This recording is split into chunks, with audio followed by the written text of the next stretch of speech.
Sejam bem-vindos ao Farol Santander. Sejam bem-vindos ao Diálogos Startupeiros. Muita gente que vem de turismo, muita gente que vem de startup, gente que vem de outros lugares, gente da academia. Sejam bem-vindos todo mundo. A gente tem o prazer de convidar a vocês. De novo, esse Diálogo Startupeiro é escutar que vem fazendo as startups, não só no do Brasil, sino de outros cantos do mundo que estão fazendo uma diferença. De novo, a gente sempre tentar mostrar ecossistemas que não são dos mais comuns, como eles estão tentando fazer essa diferença com suas pequenas, e que falem dos percursos que vêm recorrendo. A gente quer convidar primeiro a nossa amiga curitibana, Amanda Santiago, cofundadora e diretora de conteúdo de comunicação de Quanto Custa Viajar. É formada pela Pontifícia Universidade da PUC de Paraná em design gráfico e pós-graduado da Universidade Federal de Paraná também em marketing empresarial. Actuou por 6 anos como designer, mas sempre com interesse no empreendedorismo e na mídia online. Já no 2012, mulher precoz, assim que gosta sempre de fazer uma diferença. Ela criou o blog Troquei meu guarda-roupa na China, um blog que se tornou uma referência nos assuntos de importações da China. Amante de viajar e dos viagens, fundou em 2015, junto com Fábio e Igor, o Quanto Custa Viajar, um site que mostra os custos de viagem para mais de 200 destinos do mundo. E ela vai falar quantas visitas também está haciendo nos últimos tempos, quantas visitas estão seguindo o site e esse trabalho que vem desenvolvendo. E além disso, coordena o equipo de criação de conteúdo, descobrindo as tendências de turismo, seja nacional e internacional. Por favor, Amanda. Só tem um problema, é vegetariana, entre nós. Já Shimon Mock, a gente convidou uma...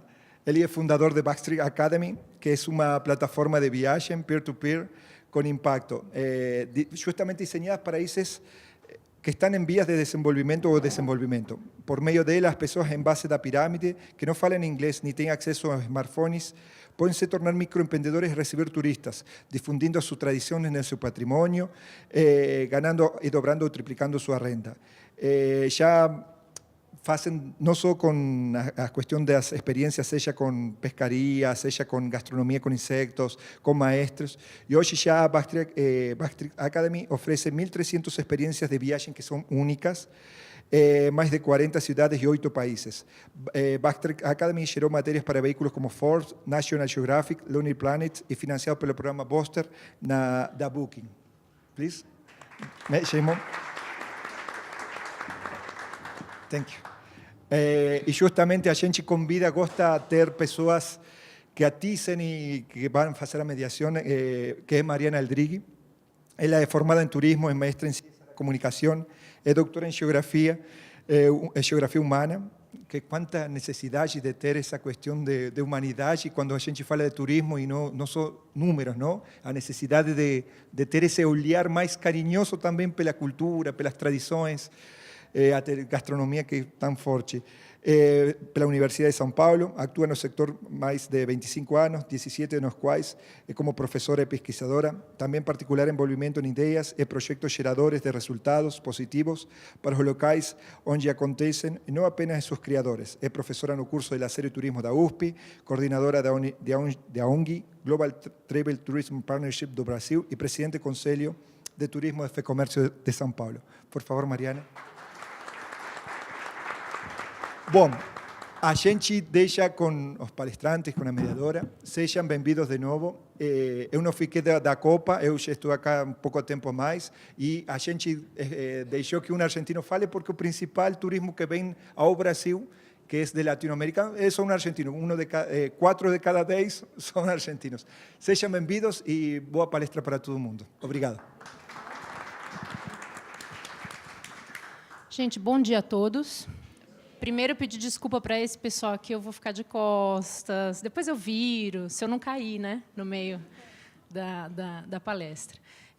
Muito obrigada pelo convite ao pessoal da Garimpo, do Farol Santander, a Alê, Ana Carla, e aos nossos convidados. Thank you very much to be here. Todo mundo tem um foninho de tradução, né? Queremos agradecer também a tradutora Joana, né, Ana? Joana, um beijo para você que está aí. Só para ajudar a Joana e vocês, ela nos perguntou de uma expressão peer-to-peer, que provavelmente vocês vão ouvir bastante nessa conversa. Vai ser traduzido como pessoa a pessoa ou vai ser utilizado peer-to-peer mesmo, que é basicamente uma plataforma onde, se eu gosto, eu digo que eu gosto, e se você me respeita ou gosta da minha opinião, você também vai gostar. Né? Então, só fazendo essa entrada para a gente começar. Vamos falar de startup, vamos falar de turismo e de 2 projetos muito interessantes. Vocês todos são convidados a fazer perguntas depois que a gente terminar essa fase de exposição. Sinaliza para mim, eu abro o microfone e a gente vai até 1h, e eu espero, se desse, a gente ir até às 4, porque tem um monte de pergunta. Vou passar, então, primeiro para a Amanda, por favor. Bom dia, pessoal, tudo bem? Primeiramente, eu gostaria também de agradecer a Caim, a Alejandro, o pessoal da Garimpo. Opa! Essa sou eu. E o Farol Santander pelo convite. Segura esse microfone. Está vivo. O show, vocês vão ver daqui a pouco. Vamos ver aqui. Então, vou contar para vocês um pouquinho de como a gente criou a startup Quanto Custa Viajar. E, desculpa, gente, mas eu não vou conseguir ficar rodando assim o tempo inteiro, que em algum momento eu vou ficar um pouco tonta. Então, eu vou devagarzinho aqui, vou contar para vocês um pouquinho como que a gente começou e como estamos indo até agora com 4 anos e pouquinho aí da Quanto Custa Viajar. Então, vamos lá.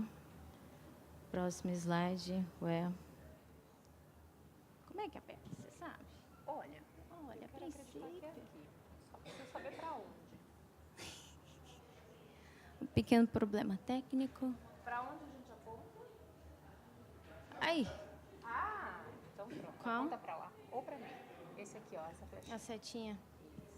Está um pouco fora de quadro ali, mas tudo bem. A gente vai começar falando de sonho, que também era chamada aqui do evento, né? Quem nunca teve o sonho de fazer... Aí, obrigada. Quem nunca teve o sonho de fazer uma viagem, né? Seja pelo Brasil ou seja internacionalmente. O sonho, a viagem e o sonho são coisas que estão muito atreladas. E foi a partir de um sonho que surgiu a Quanto Custa Viajar.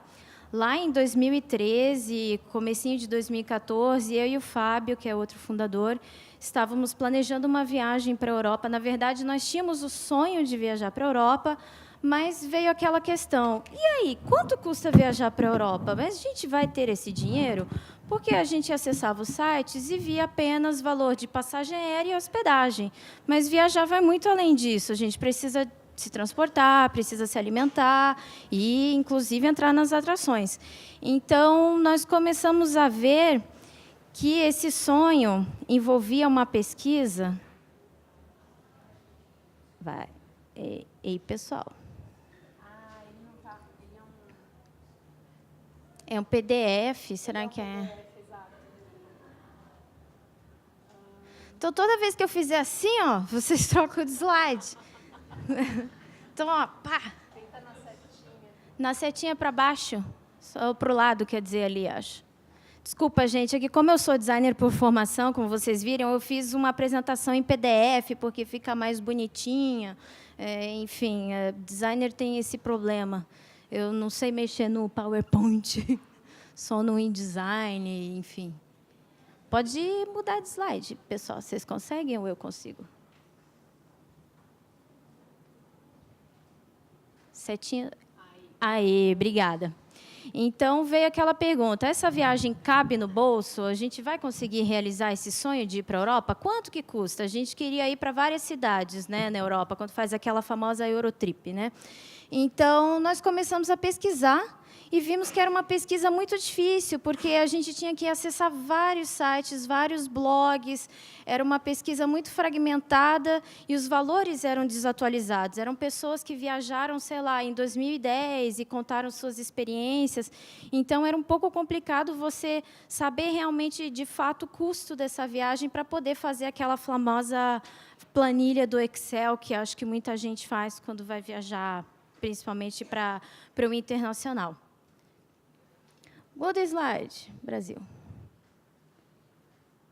Então, está ali, né, a busca difícil, fragmentada e desatualizada, e o planejamento era demorado e difícil. Então, a gente viu que existia um problema ali.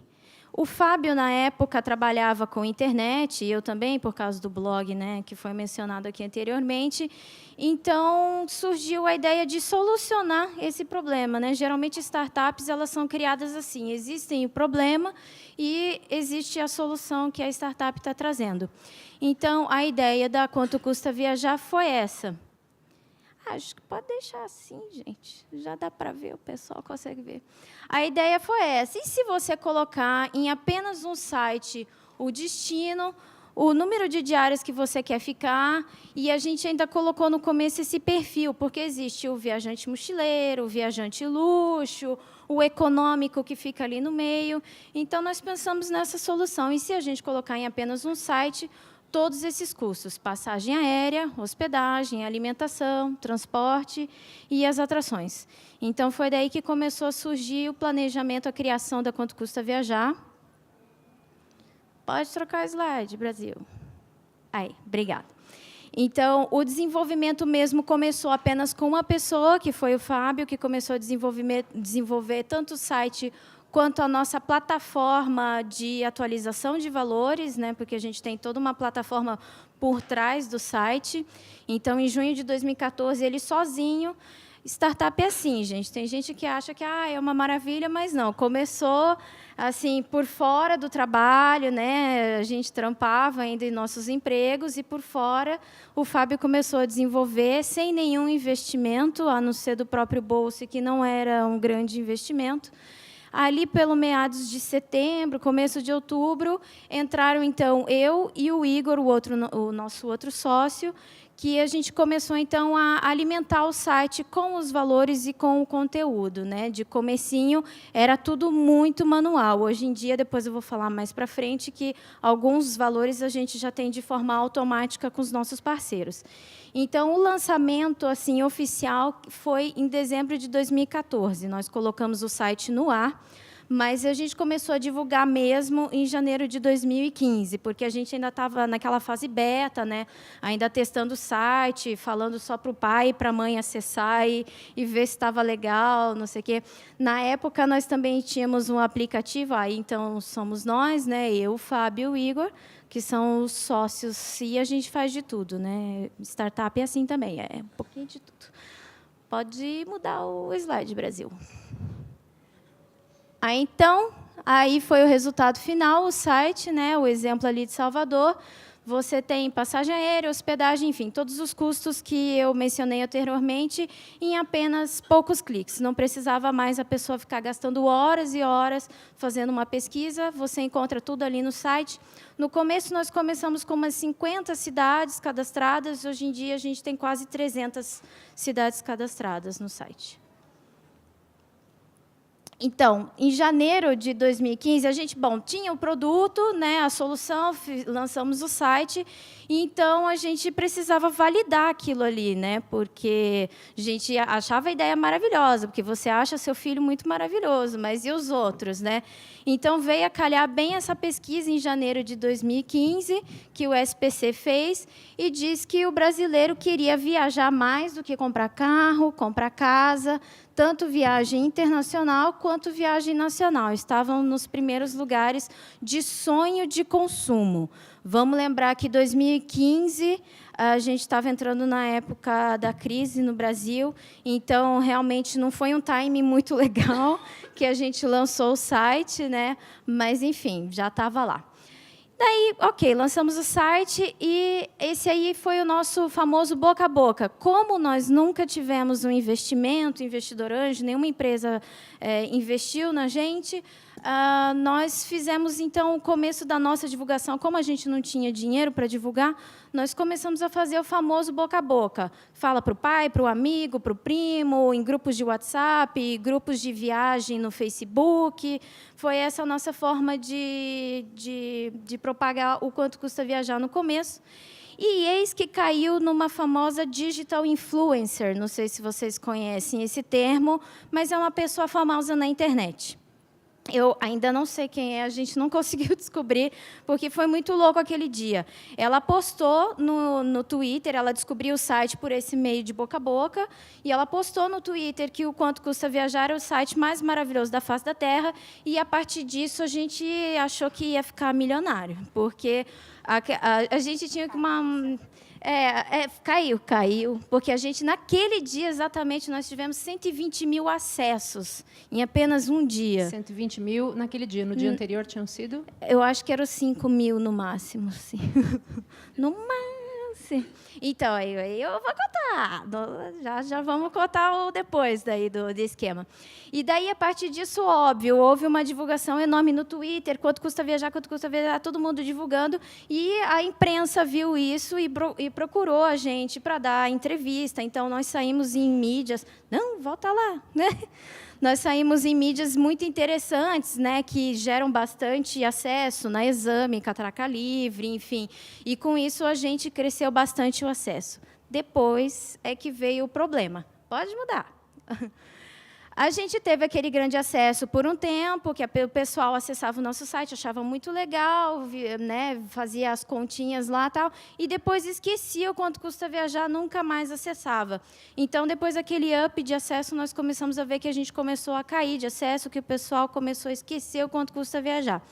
Então, foi um momento importante para a gente, porque a gente começou a pensar, bom, precisamos fazer alguma coisa para trazer mais pessoas para o nosso site, não ficar dependendo de publicidade, porque a gente ainda não tinha o dinheiro para tal, e não ficar dependendo de matéria.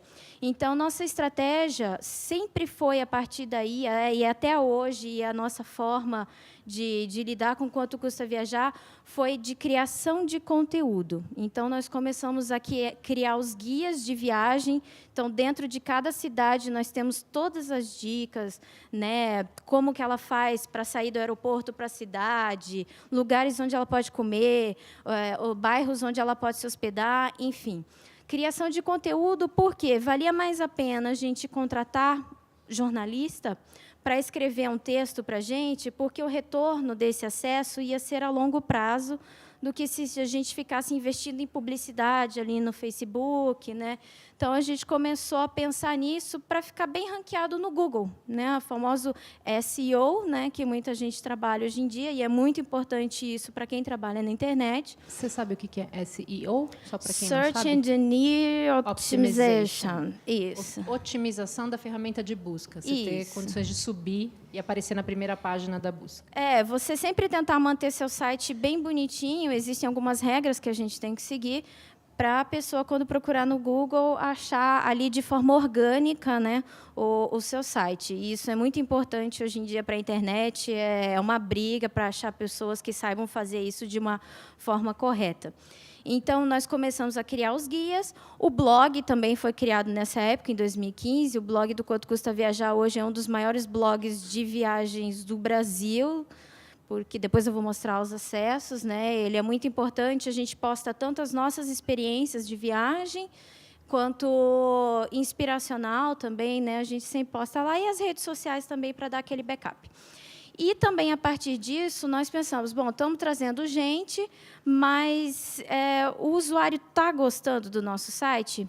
Aí nós vimos que o pessoal estava querendo a calculadora, porque antes nós tínhamos os valores ali todos descritos. Depois nós criamos a calculadora, que até a Maria acessou ali, que é onde você coloca bem de forma sistêmica quantos dias você quer ficar, qual mês que você quer ir, e a calculadora faz esse cálculo para você. Você não precisa ficar colocando mais no Excel. Mas é óbvio, é um valor estimado, né, gente? Vamos falar de viagem. Tem gente que acha que gastar 10 euros é muito caro, tem gente que gastar 10 euros é muito barato, enfim, mas é um valor estimado com todos os custos.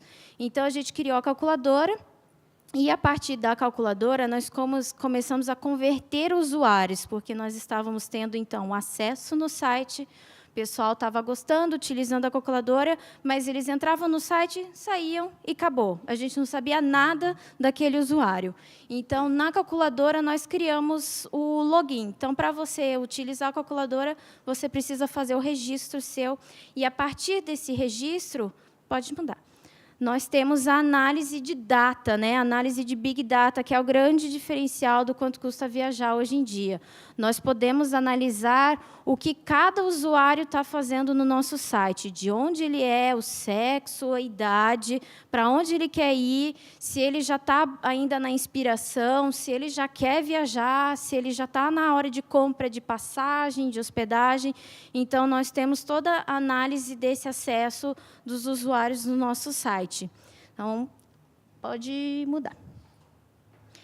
Então, aí, a gente está mostrando toscamente, aí, eu não consegui os dados de 2015, infelizmente, mas ó, de 2016 a 2017, nós tivemos um crescimento de mais de 100% em acessos. E agora, de 2017 para 2018, né, ainda estamos no comecinho de 2018, nós ainda estamos crescendo 40%. Assim, a meta é crescer cada vez mais. Enfim, agora que nós já temos todo o conteúdo consolidado, a gente tem que cada vez mais trabalhar no SEO, sempre mantendo a maioria dos acessos de forma orgânica.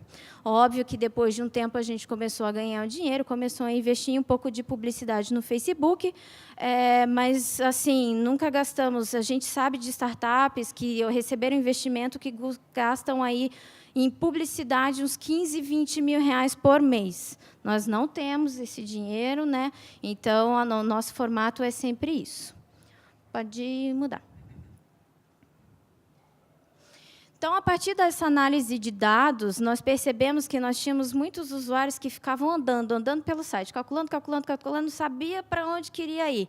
Então, foi aí que a gente teve a ideia do para onde viajar, que é justamente o contrário. A pessoa não sabe para onde ela quer ir, então ela coloca lá o orçamento que ela tem, 13º, férias, tal, quantos dias ela quer ficar, enfim, tudo aí, né? E a gente dá vários planos de viagem para ela, incluindo tudo, atrações, hospedagem, alimentação, transporte, tudo. Pode passar. Também, para acessar esse para onde viajar, é necessário fazer o cadastro também. Então, aí é um exemplo, né, de Buenos Aires, então tem ali todos os dados. E é importante deixar claro que o quanto custa viajar não vem de nada diretamente. Nós contamos com parceiros para venda de passagem, hospedagem, enfim, eu vou falar um pouquinho mais para frente sobre isso. Pode passar. Obrigada. Então, aí, hoje, nós contamos com uma base de 610 mil usuários cadastrados. A meta é chegar em janeiro do ano que vem em 890 mil usuários cadastrados. Todos brasileiros? Não, na verdade, assim, a gente tem de onde ele está vindo, né? Provavelmente é brasileiro, mas que mora fora do país. A gente tem gente do Reino Unido, Portugal. Tá só em português ou o site também tem uma versão Não, em inglês? só em português. A gente tem uma versão ainda antiga em português de Portugal ainda. A ideia é, quando a gente tiver um tempinho, internacionalizar, porque o mercado americano, né, que fala inglês, é muito maior também, né? Mas, por enquanto, é só em português. Então, aí, só alguns dados, né? Em fevereiro de 2017, a gente teve apenas 13 mil inscrições. Agora, em 2018, são 36. Então, a gente está crescendo bastante. São, na média, 1.000, 1.100 usuários por dia que a gente consegue o cadastro. Muitos deles por conta dessa nova ferramenta que nós criamos, porque nós vimos a necessidade. Então, a gente sempre analisa, agora que a gente tem essas informações, a gente analisa o que o nosso usuário está querendo e tenta entregar o melhor para o nosso usuário, porque a ideia nossa é ajudar, sempre foi ajudar as pessoas a viajarem, porque nasceu dessa necessidade, né, da gente se ajudar, então a gente sempre busca isso. Pode passar. Então, aí é a nossa forma de monetização, né? Como que a gente ganha dinheiro? Eu esqueci de comentar, hoje em dia nós temos uma média de 1 milhão de acessos por mês. Então, é bastante gente que acessa o nosso site, por isso que a gente tem um crescimento aí de 1.000 usuários. Na verdade, a gente queria aumentar mais ainda a quantidade de usuários por dia que a gente tem em cadastro, mas, enfim, a nossa forma de publicidade é Google Ads, os banners, né, famosos, direta. Nós temos aí parceiros que são, né, nossos parceiros pagam para aparecer no nosso site, são agências de receptivos de Argentina, né, a gente tem né, em Nova York e tal. E daí, comissão de vendas também. Quando a gente criou o Quanto Custa Viajar, nós não tínhamos nenhum parceiro. Nós cadastrávamos todos os valores, passagem aérea, hospedagem, tudo na mãozona mesmo. Depois que a gente começou a ter um acesso, uma importância no mercado, o pessoal começou a buscar a gente. Então, a gente tem hoje parceria com Viajanet, Book, Viator, Hotel Urbano CVC, Zarpo, tem muitos outros ainda que não entraram aí. Então, é comissão de venda. A gente mostra ali o produto deles, a pessoa clica, vai para o site do parceiro, do Viajanet, se comprar a passagem, se comprar o pacote, nós ganhamos uma comissão de venda. Então, hoje, como é que está o Quanto Custa Viajar? Depois de 4 anos, aí, 1 milhão de acessos, né? Não temos um escritório físico, e a gente ainda se pergunta, por isso tem um pontinho de interrogação ali, a gente se pergunta se a gente vai ter um escritório físico, porque a gente não vê a necessidade disso, né? É a forma de startup, né, nova aí, né? A gente trabalha sempre equipe remota, então somos os 3 sócios, 3 pessoas para o desenvolvimento, que é programação, servidor, tal, e 5 pessoas para criar conteúdo, tanto para o blog quanto para o site. Né? Então, eu coloquei aquelas 2 ferramentas para quem é de startup e tal, quem é empreendedor, são 2 ferramentas muito interessantes que ajudam no trabalho, principalmente nesse que é remoto, né? Que é o Trello e o Slack. O Slack é uma plataforma de conversação, você cria um canal da sua empresa e você conversa. E o Trello é como se fosse um organizador de tarefas que está na nuvem. Então, a gente tem jornalista agora nos Estados Unidos, tem uma que está indo para a Europa. Então, de onde elas estiverem, elas podem criar conteúdo para a gente gente conversa e coloca as tarefas através dessas ferramentas. E a gente, como trabalhamos com turismo, a gente acredita que é por isso que é interessante não ter um escritório físico, que é mais interessante para a gente ter o pessoal viajando por aí, criando um conteúdo cada vez mais interessante, local, do que ficar todo mundo ali 8 horas trabalhando num escritório, né? Então, por enquanto, está resolvendo assim para a gente. Pode passar. Então, aí é questão falando do futuro. Na verdade, essa pesquisa é um pouquinho antiga, né, de 2016, mas ainda está valendo. Na verdade, anteontem, na verdade, saiu uma nova pesquisa. Eu achei meio duvidosa, de que o comércio online de turismo iria gerar 19 bilhões no Brasil. Eles erraram. 19 bilhões é o que o brasileiro está gastando lá fora. Eu achei meio assim. Eu falei, online, gente? Aí eu tô... né? Aí você está atrás demais. Né? Eu falei, 19 bilhões é a atualização desse dado, que é o gasto oficial do brasileiro no exterior. No exterior, porque a gente nunca sabe quem está levando uns dólares na cueca, assim, mas o oficial é esse. O oficial é esse, Então, esse dado foi de 2016, que né, era na época que a gente estava em crise. Vocês podem ver que ali em 2013 esse gasto era maior, que é o quê? O brasileiro está indo, está viajando, está gastando isso, né? E 42% desse gasto é feito antes da viagem, no momento da reserva, né? Que é onde o Quanto Custa Viajar consegue entrar. Então, seria ali uns 5,9 bilhões. Enfim, a penetração online, porque tem gente que ainda vai em agência, e né, eu acho interessante, tem público para todo mundo. Então, a penetração online era de 28%. Então, a gente tem aí um mercado que agora está crescendo, nós estamos percebendo conforme o nosso acesso está crescendo, agora também para as férias de janeiro, nós tivemos 1,5 milhão de acessos. Para julho, a gente espera bater, eu acho que uns 2 milhões, aí, se Deus quiser, de acessos. O pessoal ainda gosta de comprar em cima da hora, é isso que a gente percebe. O brasileiro gosta de comprar assim, uns 40 dias antes da viagem, o que não é muito adequado se quiser fazer economia. Mas, enfim, existe um mercado promissor, o Brasil está melhorando a economia, conforme a economia melhora, mais o pessoal viaja, tanto para o exterior quanto aqui para o Brasil também. Nós temos os dados de várias cidades do Brasil e queremos buscar cada vez isso mais, o nosso conteúdo também editorial. A gente vai viajar aí bastante agora pelo Brasil e vai trazer bastante isso para os nossos leitores. Pode mudar.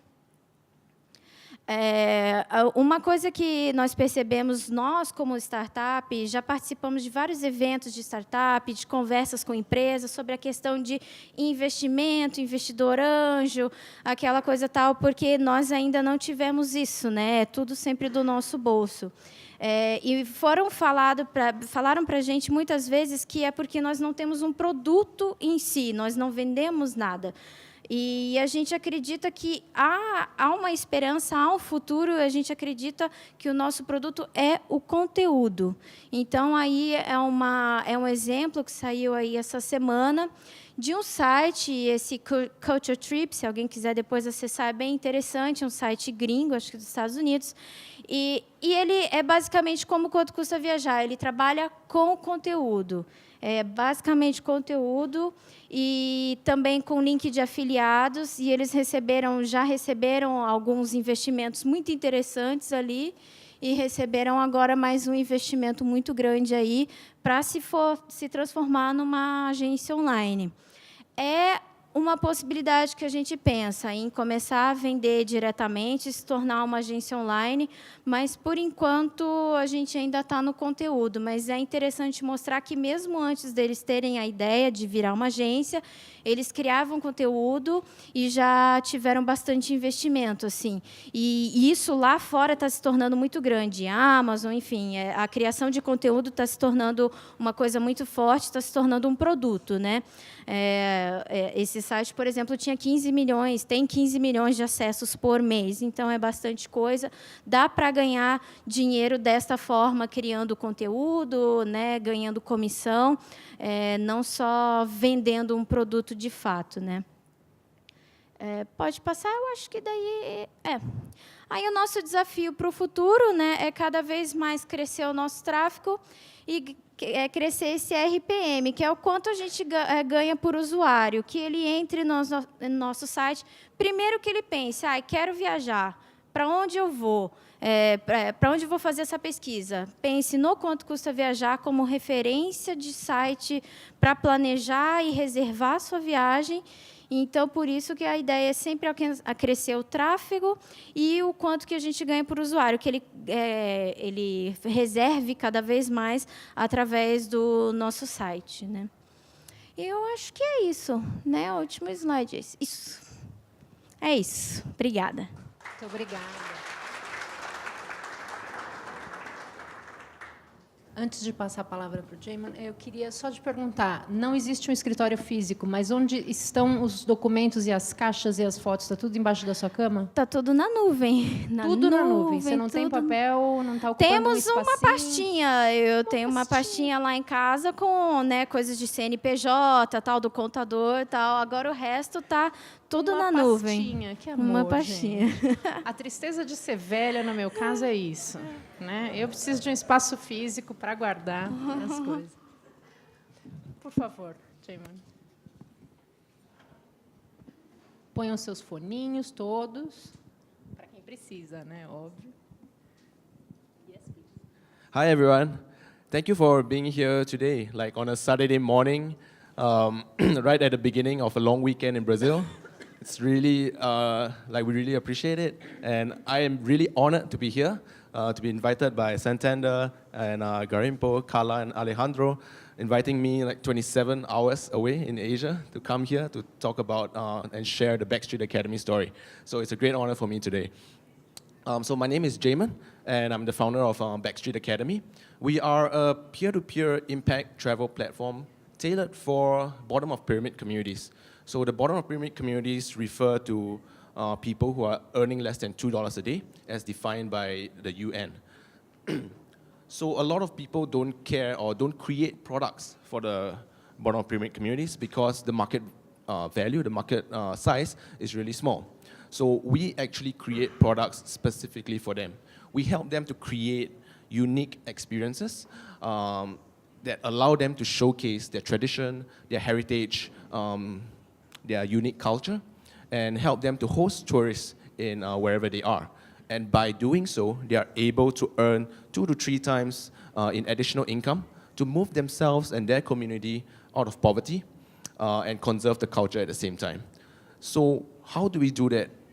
with people who can't even speak any language other than their own native language. Most of them don't even have enough money to actually access a smartphone, or sometimes they don't even have a roof over their head. So what we do is we create a technology where we translate online bookings directly into local language calls and SMSs. So even if you just have a feature phone, you're able to get online bookings. And we also have an on-demand translator system. So whenever a booking comes in, a translator is automatically tagged to every booking. So they will actually pick the tourist up and translate the entire experience for the host. So this gives us a lot of exclusive and unique experiences, such as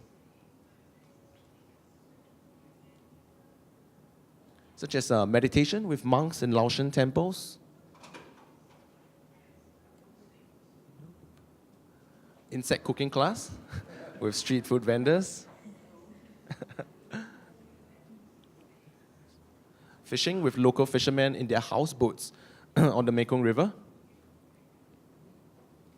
knife making with master blacksmiths in rural villages, even things like iron pencil sketching, where you use a heated iron pencil to burn patterns onto a piece of dried palm board. And you also have things like Javanese archery, something that used to be only reserved for Indonesia's royalty. So if you are outside the royal family, you cannot actually practice this craft. That was in the past. But now, because of our service with the community, we are able to access this, and tourists are able to sign up for an experience with the community. Yeah. So Backstreet Academy really caters to the unconnected people, the people who are completely out of the internet, out of the industry, overlooked by governments, overlooked by people, businesses, because they are seen to be uneducated, or they are seen to be rough, or just rural, and people see like there's not much market opportunity, there's not much they can do with them. But that is actually not true, because there's a lot of tradition, there's a lot of culture and heritage that these people actually have to offer. And because of that, we actually create a lot of these technologies, integrate them into our business model so that they can actually sell their services and provide access to tourists the same way anyone else has access to the internet can do. Yeah. Yeah. So how we actually do that for the tourists is actually very similar. If you are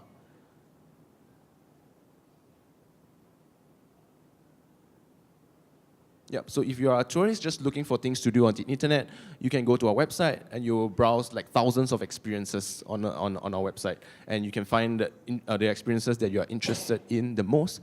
And when you send a booking, it automatically sends a call or an SMS to the host with a feature phone, and they will be able to confirm or reject the booking right away just by pressing numbers.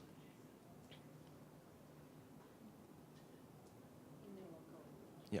So we are really the first and probably still the only service to create technologies and integrate into our business model the ability to cater for the bottom of pyramid communities, people who really are just outside the system. And today, since our founding about 4 years ago, we have over about 1,300 experiences in 10 countries and 43 cities across Asia. But our founding story, how we started, was actually far, far longer than when we started Backstreet Academy. Our founding story really stretched like more than 10 years ago. When I first started traveling, my first backpacking trip in Asia, in Cambodia, Vietnam, Thailand, India, and Nepal. At that time, I was just like 18 years old. And when I was traveling, I was appalled to see the level of poverty in all of these countries. Like a lot of them had no opportunities at all in these places, and they were likely to continue being like that in the next 5, 10 years. But at the same time, I was also very struck at how industrious, how optimistic, and how hardworking these people are. But they were not given any resources or opportunity to actually make use of it and get out of their situation. So I really wanted to do something, but at that time, I had no idea how. So I just went to talk to different people, like drinking chai in an open land field in Delhi, sharing sweets in a mountain village in Laos, sharing my dinner in a Mumbai train track slum, even celebrating Christmas and my birthday in Dharavi slum, the biggest slum in the world in India. And then I came to this place. Can we go back? Yeah. So I came to this place, this city in India called Jodhpur, and I really wanted to help. So I saw these little boys, and they had a goat. So I asked them, is there anything I can help you with? I was all ready to go, raring to save the world, and so I did that. And they were like, can you help me milk the goat? I was like, of course. How difficult can milking the goat be, right? So I knelt on the floor and wrapped my fingers around the others, and then I squeezed. But nothing came out.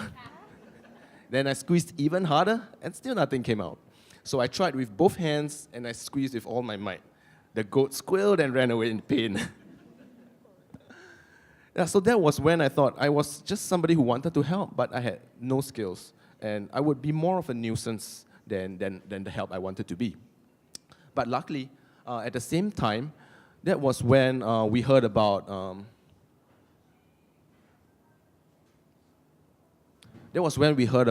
microfinance, and that was the year Muhammad Yunus won the Nobel Prize for pioneering microfinance. And that was the year it became really mainstream. And that was how we thought we could actually put business skills to actually help social development and make a difference to people's lives. Because at that time, I was just a first year in a business university in Singapore, and we were really thinking hard about what we as business students could do to make the world a better place. So I brought together a few friends who were interested in development, in finance, in microfinance, and we put together a project to try to help development in rural areas. So our project was similar to microfinance, but micro venture capital. So instead of just loaning money, we would invest money. At that time, it was just grants in village entrepreneurs. So we would go to a village school, take over the entire school for like 2 weeks, and teach them about basic business concepts like marketing, accounting, how to write a business plan. And at the end of the 2 weeks, we would get the students to pitch on the stone table in the middle of the village to all the elders in the village. So everyone would know what they are working on, and they could get feedback right away on whether their ideas were good and whether they should do it or not. So for the winners, we provided them with $500 to start their own business, and lots of them were doing really well, starting little businesses like milk trading, tomato farms, poultry farms, and things like that. And the other thing that we did was something called the 20 rupees game. So in our program, we had a game called 20 rupees, and then we gave them, each of the students, 20 rupees. So that's about 20 US cents. And we asked them, what would you do with it if your family depended on you to grow this money? And they had 24 hours to do it. So the first time we did that, we honestly thought most of them would actually lose money. But interestingly, none of them did. Everyone came back with a return on investment. 30, 40 rupees. The good ones came back with 70, 80 rupees. And there was this one person, his name was Hakaman. He came back with 220 rupees in just one day, an 11 times increase in 24 hours.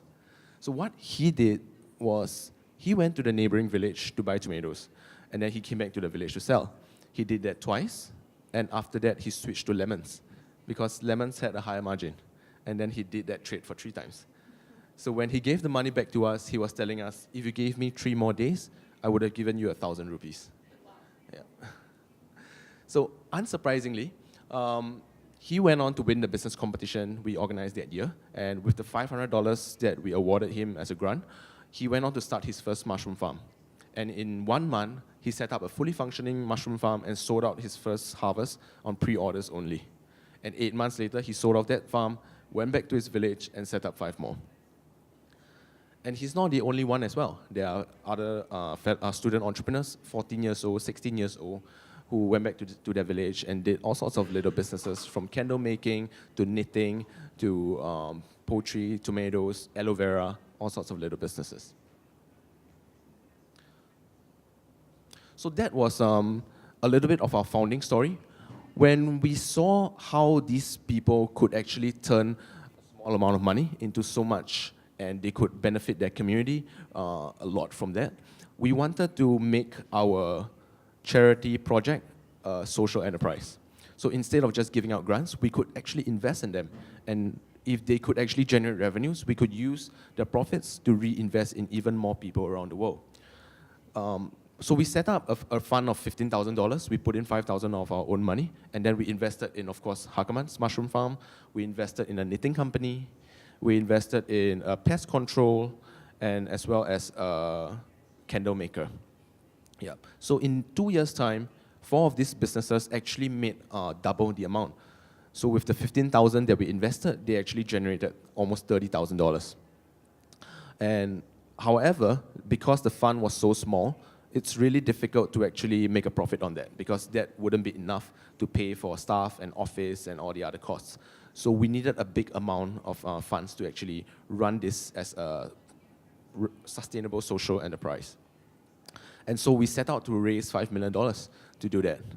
But at that time, we just graduated from college. So nobody would be stupid enough to invest $5 million with us. But after a few months of failure, just asking around, asking people to invest, we were still lucky enough to raise 1% of what we were asking for. So we raised $50,000 in investment from a group of angel investors. And after a few months, we were lucky to win a few business competitions as well. So that took our total starting investment to around $150,000. And with that, although we couldn't run an investment fund, we were thinking of what else we can do with the $150,000, because it's not a small amount either. We could actually do a lot of good with the amount that we have raised.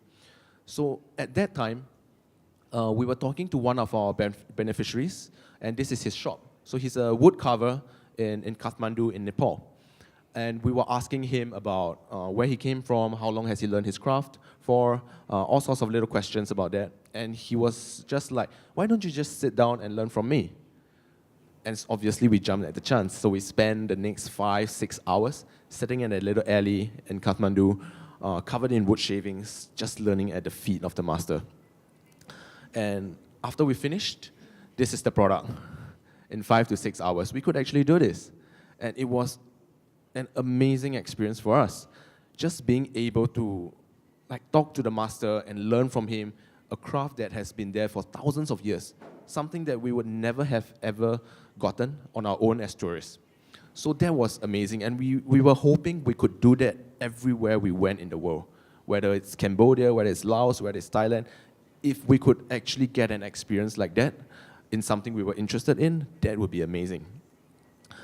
And after the experience, we gave a small amount of money to the master, and he was like, this is amazing. Can you actually bring me more students? I wouldn't mind teaching more of you. And he said, if I just do this 2 or 3 times a week, I could easily double my income. And I don't have to give up wood carving. I can still continue to do what I love and preserve the culture, preserve the heritage, preserve the tradition. So that was the spark. That was the idea that set us off on starting Backstreet Academy. So after this experience, we quickly went on to create other experiences as well, such as stone carving, cooking, farming, and hundreds of others in Nepal. And within 3 months, we expanded to Southeast Asia, in Cambodia, Vietnam, and Philippines. So here's a brief timeline of Backstreet Academy, how we grew from the first unique experience to the 1,300 that we have today. That was in March 2014 when we started creating the wood carving experience. We created a makeshift website and had our first customer. And then in 3 months' time, we expanded to multiple locations in Southeast Asia, Cambodia, Laos, and Vietnam. In September 2014, we ate our first tarantula in creating the Fear Factor experience. Sorry? You have eaten? Yes. How many times? Twice. Okay. And in December 2014, we had our first documentary broadcast by Channel News Asia.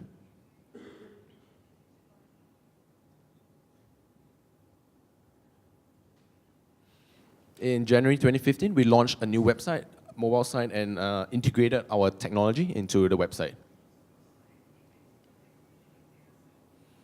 And in May 2015, that was our first TripAdvisor Certificate of Excellence that we got in the shortest possible time possible. And every year we have never failed to get the Certificate of Excellence.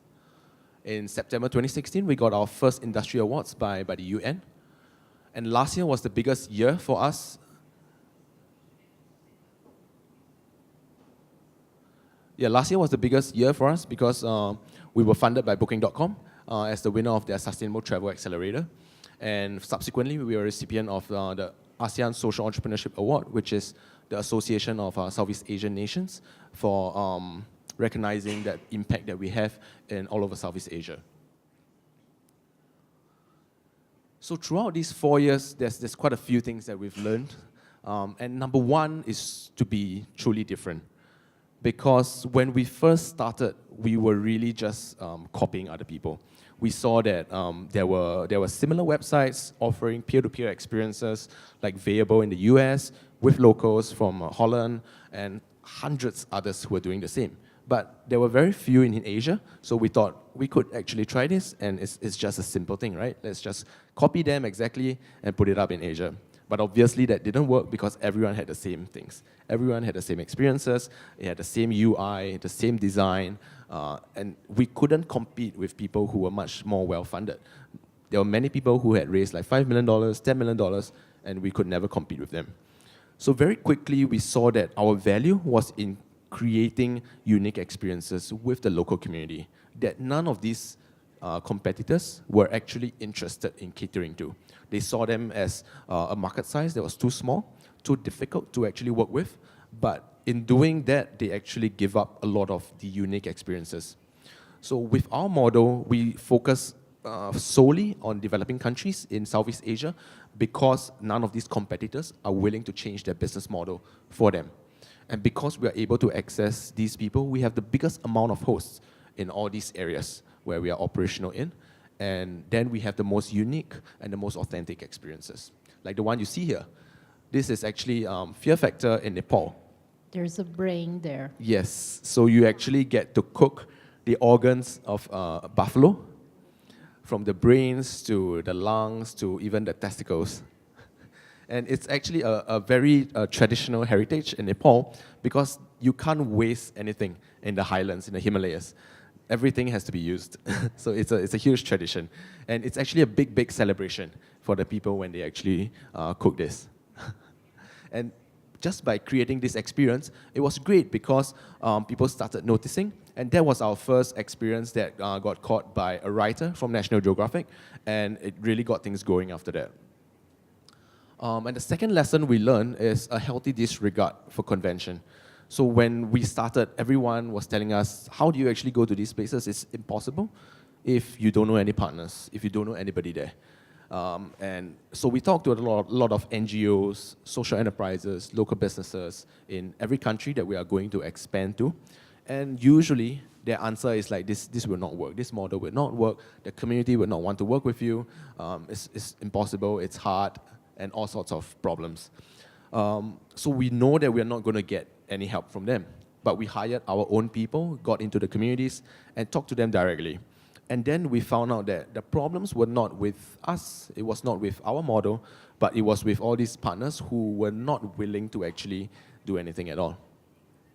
So by having our own workforce, our own people working in each of these areas, we were able to actually work with the community directly and maintain the quality, have the best kind of experiences. And most of the other companies would recommend against hiring people directly, locally, in so many places. And the second thing is a lot of new products like peer-to-peer sharing economy is so new that you will never 100% be on the right side of the law. And laws are by nature a lagging indicator. Like even till today, 10 years after Airbnb's founding, most cities don't have laws for Airbnb. And if they have, they are still debating on how they should actually regulate Airbnb. But if because of that it wasn't started, then there would never have been a home sharing service. So similar for us, a lot of these places don't have laws regulating peer-to-peer tours. But it is imperative that we get it started and get the conversation going. And we have a philosophy where instead of being 100% on the right side of the law, we be 100% morally right. As long as we are morally right, I feel that it will actually change the law to what should be correct. And the local authorities, the government, the communities are usually very, very open if they see that you are operating on the morally right side of things. Yeah. And our third lesson is to go really lean, go remote, and go local. So at the beginning, we were actually not very lean, so we hired lots of people. We were having lots of things that we actually don't need. And after one painful year where we burned half our investment, we went truly lean, and one person was doing everything. We went really remote, so we don't have an office in most places, but we have people in every country. So they would actually work in spaces with our partners, like local NGOs, social enterprises, because we can share the space, and there's also great synergies coming from the two different organizations. They would actually recommend their customers to us, and our customers would actually go to them as well. And we will go 100% local. So most local organizations or businesses in Southeast Asia, they will actually hire a few expats to oversee the entire operation because they don't trust the locals. But that would add a lot of costs, and these people actually they will never understand the local culture as best as the locals do. So even till today, everyone of our company is still a local, probably except me. And then the last lesson we learned that travel branding is really, really difficult to build, but a lot easier to maintain. So for the first few years of our company's lifespan, we were doing a lot of things right, but we weren't seeing a lot of responses. We weren't seeing a lot of impact. It's because it just takes a lot of time to build that travel branding. And it's like even only today, we were starting to see a lot of the decisions that we were doing right 2 years ago, 3 years ago. And this is especially true for travel startups because people are not willing to try a new brand, especially when they're traveling, download a new app, go to a new website, or pay with their credit card on a different new company. So it's especially difficult to get that kind of credibility for travel, even if you have a very good product. So for travel startups, you really need to stick it out for like 2 to 3 years at the beginning, make sure you get the branding, and then I think a lot of things will start to click into place. Yeah. So with this, I'd like to conclude with another documentary of our experiences and our impact in Cambodia. When I was 7 years old, I didn't know when the landmine explodes, boom, and then I look out, it's the smoke, and then my body is got in blood. They bring me to the Siem Reap hospital. In that time, I sleep, don't know anything. When I wake up, and then my leg is cut. Very sad, and then I cry. Where is my leg? I want my leg.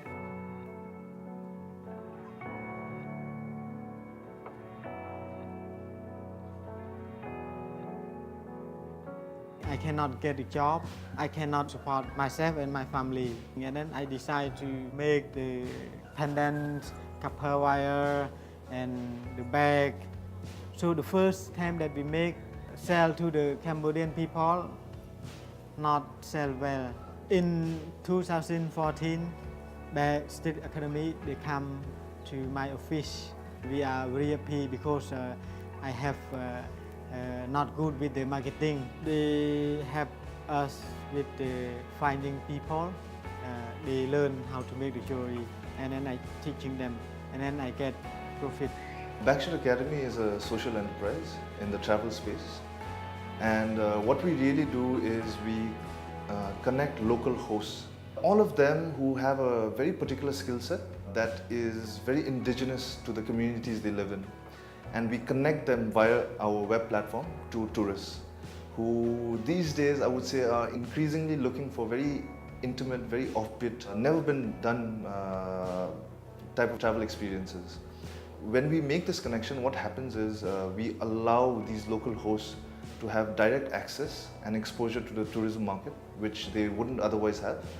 And for tourists, it's really giving them a very unique take and interaction on the local culture and interacting with the local people. This afternoon I was making a cement bag. I haven't been on a sewing machine in about 10 years. For me, it's a very unique experience for foreign visitors. You get to see how all these things that you take for granted come to be and the hard work and everything that goes into them. The experience that you have is something that pretty much you only ever see on TV. Anytime I'm in Asia, I will definitely be doing at least 1 or 2 of their workshops. ដោយវណ្ណធម៌បំផុតសង្ឃឹមថាថ្ងៃមុខខ្ញុំនឹងអាចរកជាអតិថិជនឬក៏ជាមួយឬក៏ជាអ្នកដែលអាចជួយបានខ្ញុំនឹងទទួលបង្រៀនសិស្សហើយនឹងផ្ដល់ចំណេះដែលខ្ញុំមាននេះទៅចែកអ្នកដែលមិនទាន់មានជំនាញគ្រប់គ្រាន់ហើយនឹងអ្នកដែលមិនទាន់មានការងារធ្វើដូចជារាល់ថ្ងៃនេះក៏មានបើសិនជាអាចខ្ញុំនឹងបរិយាកាន់តែធំ I love my work. Backstreet Academy can help us. We can say better life. I want to get more people, and then I'm happy to teaching them. I am happy to to work. Yeah.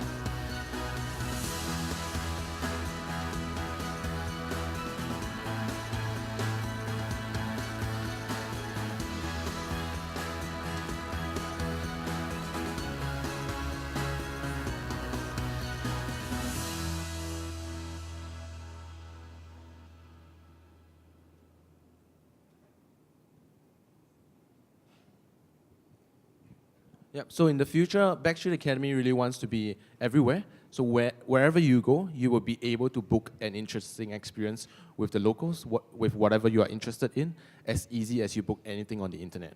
And beyond travel activities, we hope to really bring impact travel mainstream, because imagine if a portion of everything you spend on travel actually goes to benefiting the local communities.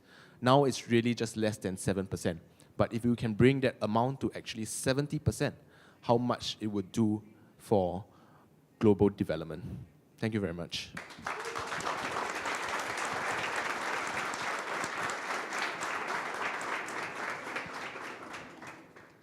Parabéns.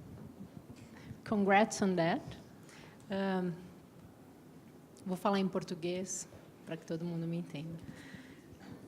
Ficou nítido para mim um aspecto que, embora não aparecesse nas apresentações, que é o seguinte: uma característica cultural, talvez familiar ou talvez da sua origem e da sua, determina esse incômodo que move para a criação do seu projeto de vida. Então, no caso da Amanda, quanto custa viajar, né? A gente percebe que ela é bem mais jovem que eu e que viveu um momento do Brasil em que a gente passa a ter uma estabilidade econômica, consegue incluir viagem como parte dos nossos comportamentos, aprende que viajar é muito mais legal do que ter as coisas em casa. Na verdade, é mais legal viajar se você tiver um celular conectado na mão. E essa pergunta, quanto custa viajar, ou até onde eu posso ir, ou quantas vezes eu posso ir, está na cabeça de quase todo brasileiro que, de alguma forma, está exposto a viagens. No caso do Jaymond, ficou muito claro para mim, e aí eu entendo porque, antes da gente começar o evento, eu perguntei para ele: você vai trazer isso para o Brasil? E ele disse: ainda não, né? Porque tem um aspecto que é fortíssimo da cultura asiática, que a gente, no Brasil, precisa repensar urgente, que é esse respeito pelo mais velho e pela arte que ele domina. Né? Nós, no Brasil, infelizmente, somos não desrespeitadores, mas a gente acredita que esse valor, né, do artesanato, do domínio das técnicas mais antigas, não está presente ou não é valorizado. Eu queria entender dos dois, né? Houve alguém, ou houve uma situação, ou um contexto em que o exemplo que veio de fora se uniu a uma inquietação interna e te levou para criar? Ou, basicamente, a gente está falando de um constante: o que é que eu vou fazer agora? Deixa eu ver se isso dá certo. Né? Então, simplificando a pergunta, há um mentor, há uma pessoa que te ajudou a trilhar esse caminho, ou foi somente uma pergunta interna? Amanda, primeiro, por favor. Bom, no nosso caso, realmente foi uma pergunta interna mesmo. Quando a gente criou Quanto Custa Viajar, a gente não tinha aquela ideia, vamos criar uma startup, vamos ganhar muito dinheiro com isso. A gente queria solucionar um problema pessoal e pensamos, poxa, legal seria ajudar também as outras pessoas. Nós nunca pensamos, né, em que seríamos tão grandes hoje em dia, então não tivemos uma mentoria, mesmo porque o Fábio, na verdade, ainda trabalha em outros projetos, não é exclusivo do Quanto Custa Viajar, então a gente nunca teve essa ideia, vamos criar alguma coisa, uma empresa, tal. A ideia era criar um projeto que ajudasse as pessoas. Não houve nenhuma ação de fora mesmo, foi praticamente toda nossa, assim, a concepção, a ideia, enfim.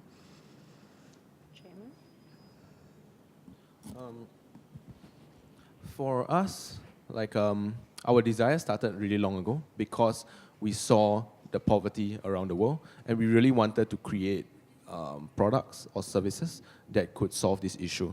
So as you saw, we created a different product, very different service, which was the micro venture capital. But it didn't work out. It couldn't scale because of fundamental business model issues. But the mission is still the same.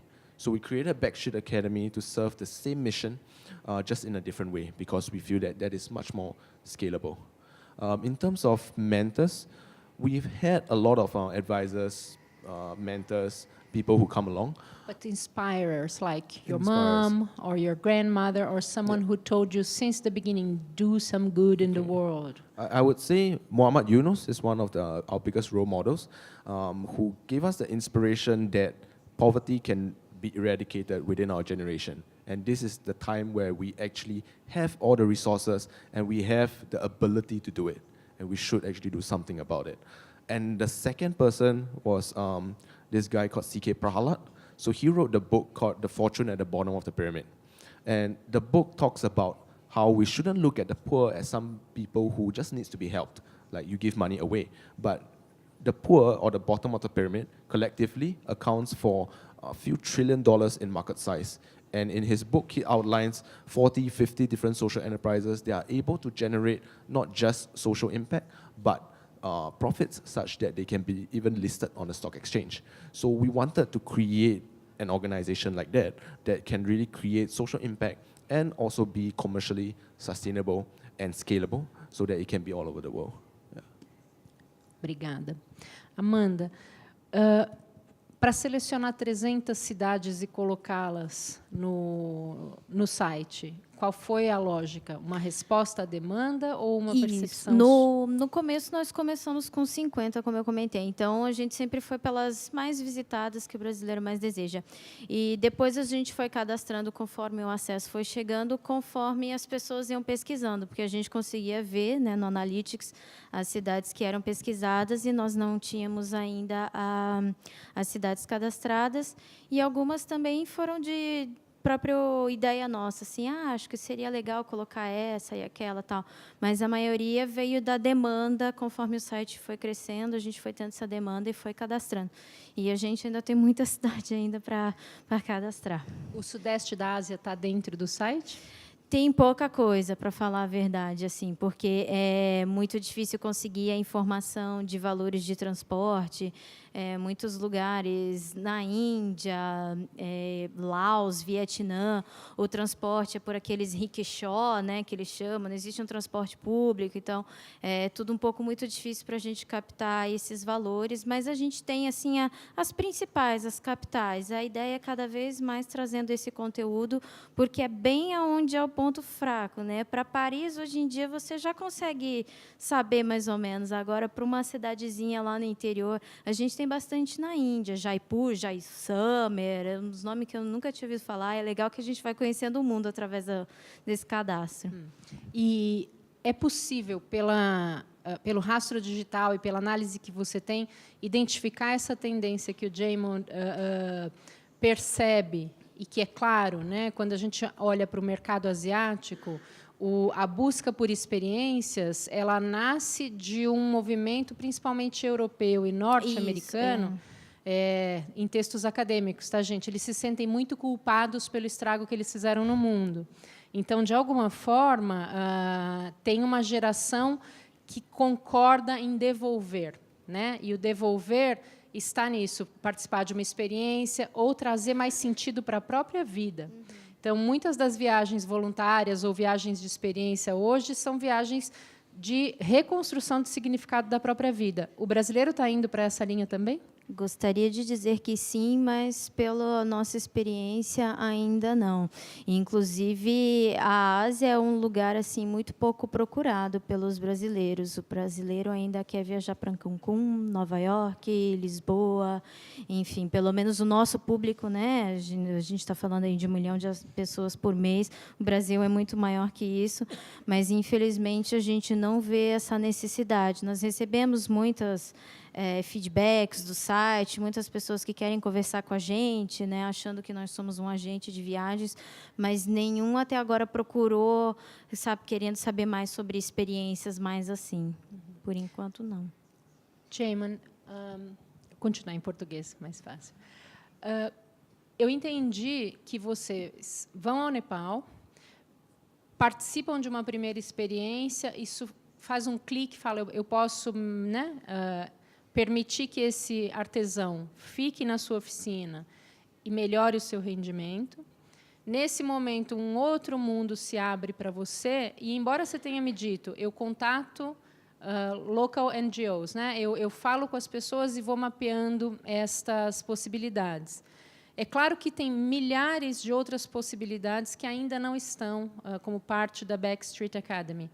O que é o critério para que você perceba que aquela experiência faz sentido para um grupo de turistas, primeiro asiáticos ou até locais, e depois faça sentido internacionalmente? Qual é o filtro da Backstreet Academy para incluir a experiência no seu portfólio? So the criteria for selecting experiences is actually quite simple. We just sort of see if this thing would be interesting to someone else. And as a proxy, we would think whether it is interesting for us. And we find that that is also not a great way to create experiences, because what's interesting to me might not be interesting to you.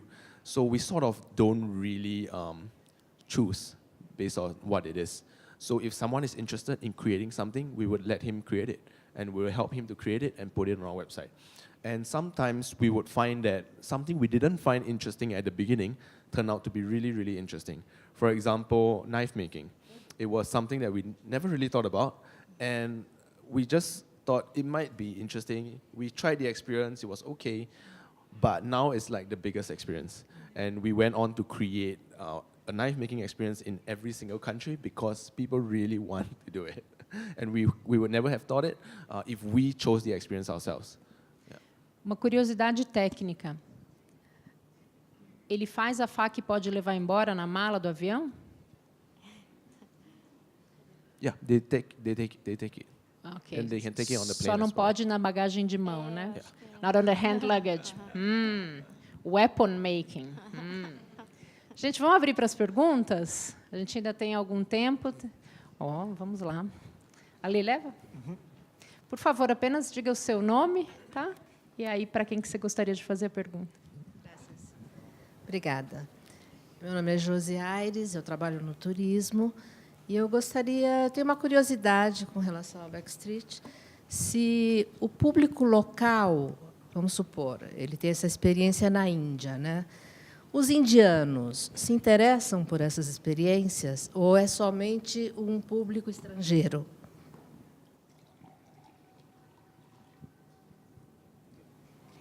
I would say locals are usually not as interested right now. One is because of income disparity. So for domestic tourists, they would not be looking for experiences like this. They would be looking for things that are a lot cheaper. And second thing is more cultural. So they would feel like they know their own country, and they're not as interested to find out about it compared to doing something else. Yeah, so domestic tourists is still very, very small. People are not as interested, definitely. Uma situação que a gente vive também, né? Nós temos a mesma situação. O brasileiro não conhece Por favor. Pediu para eu levantar? Então, estou levantando. Meu nome é Cristina, eu sou guia de turismo. Eu queria fazer para ele também a pergunta sobre a barreira da língua, né? Porque mesmo eu reparei naquela oficina de costura que a moça não falava inglês. Então, qual a barreira da língua para atrapalhar ou melhorar o relacionamento? Não sei. So to bridge the language barrier, we actually have a group of community translators in every city. So when a booking comes in, the same booking would go out to this group of translators who can bid for the job the same way you would call an Uber. So they will be tagged to every booking, and they would pick the tourists up, bring them to the house, and translate the entire experience. So this maintains the authenticity of the original person, and also actually these translators give a different perspective and different experience to the entire product. Yeah. Então, na verdade, você está permitindo que uma rede de provedores de serviços também se conecte, e não apenas o turista e o master da experiência. Você tem um Uber de tradutores, provavelmente em breve você vai ter um Uber de restaurantes locais, e aí você vai ser o imperador das experiências da Ásia?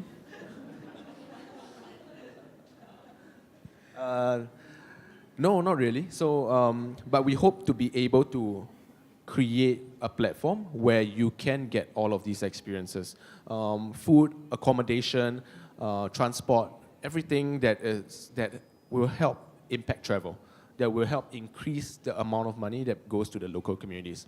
So the translators themselves are also a group that benefits from this experience, because they are students from English schools, they are students from tourism schools, or some are orphanages.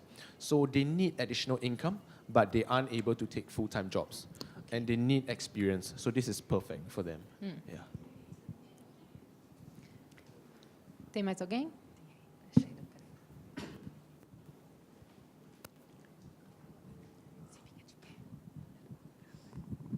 Olá, meu nome é Sheila Fernandes, eu sou jornalista, e minha pergunta é para o Jaymon. Eu gostaria de saber se os governos locais já mediram, fizeram uma mensuração de quanto o impacto social que a sua empresa trouxe e levantou nessas comunidades. I would say governments are not very interested in such things, but we measure it ourselves. So we measure the amount that every product that we sell, how much of it actually goes to the host, how much of it goes to the translator, to the transport. So overall, how much we generate for the community. And we include that in our investor reports for our investors, our community, our stakeholders. Yeah. And beyond just the additional income that we generate, we also look at how many micro-entrepreneurs we help to create, as well as how many cultural heritage, how many crafts, tradition that we help to conserve. Yeah. Complementando a pergunta que ela fez, e isso até para que a gente possa aprender algo que também no Brasil é muito carente.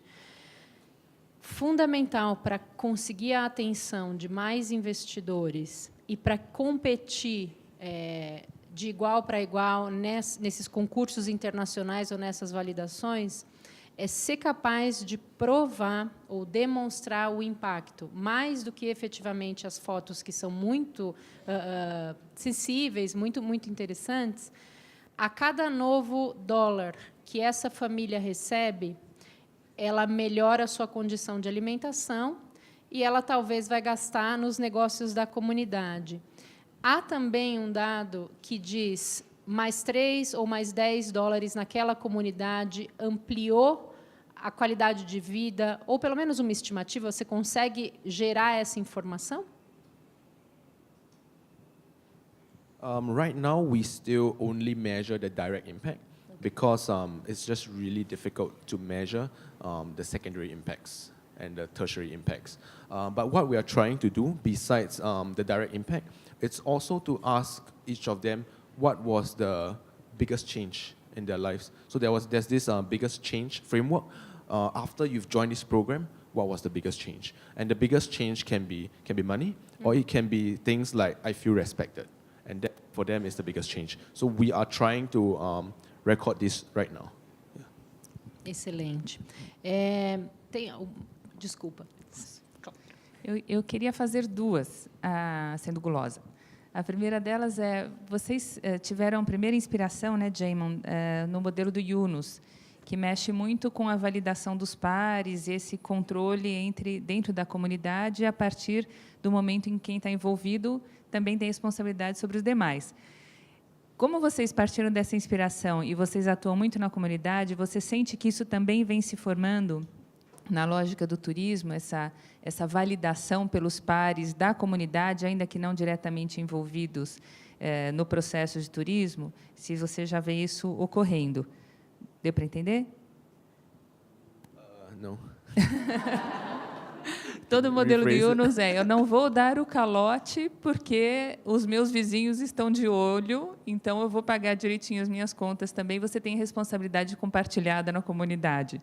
Você vê isso também dentre as pessoas que estão envolvidas nos vários processos das comunidades e também chegando àqueles que não estão diretamente envolvidos, mas sentem que aquilo tem algo de benéfico, se essa relação já se estabelece. E, para Amanda, eu queria saber onde é que vocês se veem daqui a 5 anos. O que você visualiza para quanto custa viajar nesse processo que vocês estão trilhando? Tá bom? Obrigada. Okay. So for our community, we at the moment we don't see a lot of fighting between people yet, because it's still, I think, pretty well managed, and we don't have that kind of volumes that would make people fight yet. So one person would be in charge of the entire experience, and they would actually hire the rest of the community if there's higher volumes. So they have a sort of intrinsic power there, but they also act as the trainers and the people who control the quality. So then they get a little bit extra for doing that. So in a way, it is quite fairly distributed, the revenue in the entire community. And we think that that's one of the key things that will make communities work for such things and make it a sustainable arrangement in scaling up, even 50 times or 100 times.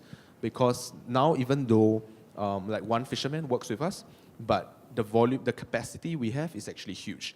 There are like 250 fishermen who could benefit from this. But the reality is that there are not enough tourists who are willing or open enough to actually try this experience. And when they do, we would have such things in place where revenue will be shared equally among the entire community. Bom, para daqui a uns 5, 10 anos, de quanto custa viajar, é como eu falei na apresentação, a gente quer que as pessoas, quando pensarem em viagem, pensem no quanto custa viajar. Não nos nossos parceiros, são nossos parceiros, e não nos concorrentes. Quer planejar uma viagem, acesse o quanto custa viajar, e a gente quer se tornar, então, um grande portal de conteúdo e de custos, né? Porque nós temos, então, conteúdo de inspiração das nossas viagens e os custos. A gente quer sempre criar, então, quanto mais conteúdo, melhor. E a ideia, eu acho que é essa, não ter um escritório físico, ficar criando conteúdo. Se Deus quiser, viajando bastante, né? Assim, estando, né, viajando, morando fora do Brasil, não sei. Mas ainda vem na nossa cabeça a ideia de vender diretamente, né? Passagem aérea, né? Hospedagem e tal, não depender dos nossos parceiros, se tornar realmente uma agência de viagens online, mas ainda é uma ideia que está muito no começo e a gente ainda não sabe se nos agrada, porque lidar com o consumidor direto exigiria, então, daí um escritório físico, todo um atendimento de público, que, então, iria mudar toda a estrutura do quanto custa viajar. Então, por enquanto, a nossa ideia é realmente se tornar uma referência em viagens, um portal, né, onde você encontra tudo para a sua viagem ali, e o Brasil está cada vez mais crescendo nisso, então, a ideia, por enquanto, é essa. Mas startup a gente muda assim, né? Cada hora a gente vai go with the flow, né? Mais alguma pergunta? Bom dia, eu queria fazer uma pergunta para o James. Eu sou Antônio, sou sócio fundador da Diaspora.black. É uma startup muito parecida com o trabalho que vocês desenvolvem. A gente é uma plataforma peer-to-peer, focada na cultura negra e trazendo esse conceito aqui para o Brasil. Eu queria saber de você, primeiro, parabéns e obrigado, é uma inspiração para a gente também ter contato com essa experiência sua. Eu queria saber de você duas coisas. Primeiro, como é que está a sua base de usuários contratantes dessas experiências hoje? Enfim, qual a média que você tem de saída desses pacotes de experiências? E, por outro lado, como é que isso funciona para o contratante, para o turista? Quer dizer, ele tem um pacote completo, são viagens de um dia, como é que, enfim, um pouco desse portfólio da experiência. Ele compra o transporte também, enfim, como isso funciona? Obrigado. So for our prices, we have it's like from 15 to 25 US dollars. So it's expensive in Asia's context, but in overall context, it's not that expensive. And if you compare to sustainable travel experiences or eco travel, it is easily 1/3 the cost, 1/3 the price. And for the tourists, they just book the activity. So they don't book accommodation or flight tickets with us. It's only the activities. So they will just go online, make a booking, pay a deposit, and pay everything online. But for logistics, it's a little bit different in every country. So for example, in cities in Vietnam, in Hanoi, it's quite easy to get around. It's quite easy to find a place. So we would set a pickup location. So you would go to a landmark and you would get picked up by your guide. But in Laos, it's impossible to find because they are all villages. And so we provide transport for every activity in Laos. So when you book in the website, you can actually enter your pickup location, which is a hotel, and then someone will pick you up from there. Yeah. Ale? Oi, eu sou Luiz. E num mercado super saturado de turismo, a Amanda falou do marketing de conteúdo. Eu queria saber, para ambas as empresas, se o marketing de conteúdo tem se mostrado como a melhor estratégia realmente de divulgação e principalmente, existem mídias ou um tipo de linguagem, como a linguagem de documentários usada pelo Backstreet Academy, como marketing mesmo. O que realmente funciona, tanto para o público brasileiro quanto para o público da Backstreet Academy?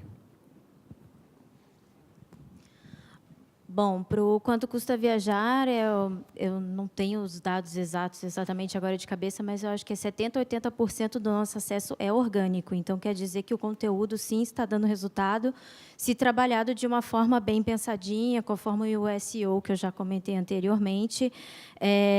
Obviamente, o texto, o Google gosta muito de texto, mas o brasileiro já não gosta tanto de texto. O brasileiro não gosta de ler tanto, né? E o Google, quanto maior for o texto, melhor para ele. Então, a gente trabalha também muito com imagem, né, no nosso Instagram, né, nas nossas viagens.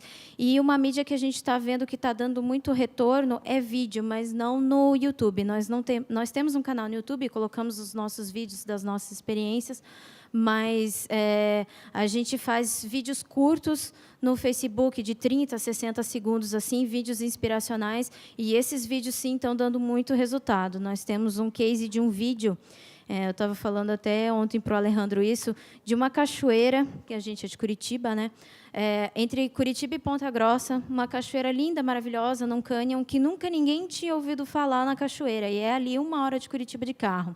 E nós fomos lá, fizemos um videozinho bacana, fizemos nesse formato no Facebook, divulgamos no nosso Facebook, que tem 290 e poucos mil curtidas, né, seguidores. E simplesmente esse vídeo bombou, porque todo mundo achou a cachoeira maravilhosa e ninguém tinha conhecimento daquela cachoeira. Então, o vídeo é um formato muito interessante para turismo, porque ele realmente impacta muito mais visualmente do que o texto. Esse vídeo, hoje em dia, já conta com mais de 1 milhão de visualizações no Facebook, né, porque é uma plataforma que o compartilhamento é muito melhor do que o YouTube, né? Então, acho que assim, depende do público que você quer alcançar, né? Então, o nosso público de turismo, a gente está vendo que está dando muito mais resultado no Facebook. Enfim, a gente deve ter levado uma galera para aquela cachoeira, porque hoje em dia, toda vez que a gente posta, é um tagueando o outro. Bora marcar, bora marcar, bora marcar. E assim como os outros vídeos também. E daí o Ministério do Turismo compartilha, a Prefeitura de Curitiba compartilhou. Enfim, é um método que a gente tem achado muito interessante para divulgar. E vamos trabalhar cada vez mais com isso. Content marketing is really important for us as well. So we get around 50 to 60% of our traffic from content marketing. But content marketing is a very top funnel thing, and we as the operator of the experience is really bottom funnel. So even though it drives a lot of traffic, the conversion isn't that great. But we will be able to increase the conversion with hitting them with extra ads on Facebook and on Google. So we remarket from the content marketing. And videos as well has been doing it has been quite promising for us as well. So we want to actually create a video, 30 seconds to 60 seconds of each of our experience, and then put it out there. Yeah. Oi. Oi, peraí, cadê você? Oi. Oi, boa tarde. Minha pergunta é para o James. Boa tarde. Obrigada, porque é muito inspirador o seu case. Meu nome é Alba Rodrigues, eu sou ticuna da Amazônia, é uma etnia, povo tradicional indígena, equivocadamente no Brasil chamado de indígena. Só para ampliar, ilustrar, e no final faço a pergunta daquilo que você falou, e que eu vi que é muito respeitoso os mais novos aprenderem com os mais velhos. Então, assim, urbanamente falando, no Brasil não há esse hábito, esse costume, essa tradição.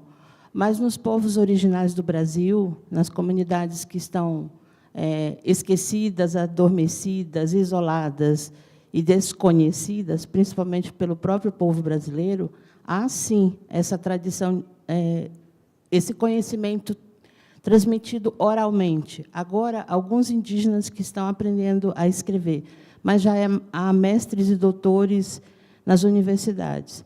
Então, só para ilustrar, no Brasil nós não falamos uma língua, que é português. Aqui há 305 línguas tradicionais. Outra coisa, temos uma população de quase 1 milhão de indígenas, dos quais 40% vivem nas periferias das cidades, por questões de êxodo, e foi criada uma pobreza que a gente não consegue ver. Então, nessa linha da pobreza, os meus, que a gente chama parente, porque parente não é um conceito sanguíneo, é um conceito cosmológico, os meus parentes vivem 40% nas cidades, nas periferias, na linha da pobreza, e alguns vivem nas florestas e nas áreas urbanas. Em 1996 a 98, foi criada uma política de ecoturismo nas aldeias. E, por mudanças, e naturalmente isso acontece no Brasil, isso não foi retomado. Então, eu queria saber com você, eu ilustrei para que fique claro para você que há esse nicho de mercado aqui no Brasil, mas que ele não tem sido explorado. Eu gostaria de saber se, em algum momento, no seu trabalho, na sua startup, vocês fizeram uma parceria com os governos, porque aqui, na década de 90, 2000, havia a parceria do trade de turismo, das universidades e das próprias comunidades. E há algumas festas que são tradicionais que talvez a população do Brasil conheça, que são únicas. Por exemplo, o Quarupi, que é uma festa muito, muito importante no Parque Nacional do Xingu. Agora, outras tradições são totalmente desconhecidas do próprio povo brasileiro. Então, não é que nós não temos esse respeito pelo ancião, é que isso não veio para a mídia ainda, isso não foi empoderado, isso não foi explorado, entre aspas, no mercado de turismo. Então, eu queria saber se, em algum momento, vocês fizeram uma política junto com os governos locais das próprias comunidades que recebem esses turistas para essas experiências. Obrigada. I would say, sadly, we don't actually work with any of the governments because simply it's not something that they care about much enough. Even if they would do something that is much more public. They will do something that has much more media value rather than something like this, which is very, you won't see it on TV, you won't see it on the media. It's some direct impact, and it's very one-to-one. So most governments are not very interested in this kind of thing. They want the big busloads of tourists from China, because that has the numbers to make a difference. So most governments are not really interested, at least for us. So the way we actually do things is we go direct to the community, and then we go direct to the customers. So we look at what the customer is actually really looking for, and then we try to create that within the community. So there's no other middleman, there's no government there, there's no association or someone who needs to dictate something. It's really exactly what the customer wants. Because in Asia as well, there's a lot of government projects, especially in Thailand actually. They create a lot of, say, homestays, but they only think about it in the form of supply. So in the form of what's here now, let's just build the homestays. I don't know if people will come. Their thinking is we build it, people will come. But it's not designed well enough for customers' needs. They don't know what the customer wants. Yeah. So we just go in directly and try to create something for these people, which is based on what the customer wants. That's one. But the second biggest problem we see for them in a lot of rural areas, and we haven't been able to help these people, is the people who are living far away, like 2 hours or 3 hours from a city, because even tourists will not be willing to actually travel so far to learn something. So the biggest problem there is actually accommodation. If we could actually create a beautiful homestay that is cheap enough, $50 to $100, but well designed, and we can install it cheaply in all of these places, it could make a difference. People will want to go there, stay for 2 days, and do all the interesting activities there. So that's one of things that we are actually researching on. We've engaged an architect to create a modular housing, a modular eco-lodge that can be erected in, say, 1 week. And then we would sell it to a village. They would run the entire homestay. They would offer activities, they would offer food, and people who go there, they would stay there and just participate in their entire activity. Yeah. And then this can be really scaled to different communities around the world. And it will be designed specifically for each community. So the first one that we have is a kind of a Mongolian yurt kind of tent that will be redesigned for the Himalayas in Nepal. And then people who are living up in the mountains, they can get a unit, put it outside their house, and run an Airbnb, run an entire experience around it. And that will really help the community. Yeah. Obrigada. Alô? Meu nome é Gabriela, eu sou estudante de turismo e gostaria de perguntar para os dois, tanto para o James e para quanto custa viajar. Primeiro, para quanto custa, no começo, quando vocês começaram a startup, você sentiu a necessidade de fazer algum curso específico, assim, para realmente ter mais conhecimento, para agregar a startup, ou não? Foi só o que você aprendeu com a experiência e foi indo? Na verdade, foi isso mesmo, só a experiência mesmo, é tomar porrada na cara e aprender a lidar com aquilo ali, né? Então, obviamente, a gente já tinha um conhecimento de marketing, eu sou formada em design, mas eu fiz pós-graduação em marketing, o Fábio e o Igor também conheciam muito de programação, de internet, enfim. Então, o nosso conhecimento foi vindo através da experiência e do nosso backup mesmo, assim. De turismo mesmo, a gente nunca fez curso. O nosso curso é viajar, experimentando e tal. É uma coisa que, talvez, se a gente tivesse agregado algum curso realmente específico de turismo, a gente pudesse fazer mais alguma coisa interessante. Uma boa ideia. E para o James, aqui no Brasil, às vezes acontece de ter alguns grupos que são mais agressivos, assim, não são tão abertos em relação a mostrar a sua cultura e querer compartilhar isso com as outras pessoas. Acontece na Ásia de algum grupo não realmente querer que vocês se insiram no dia a dia deles para conhecer mais a cultura deles? Tem esse tipo de problema? Yeah, that's actually quite a common problem. So there would always be people who are not interested to share. They would feel like this is something that is our own tradition and we don't share this with outsiders. We don't show it to other people.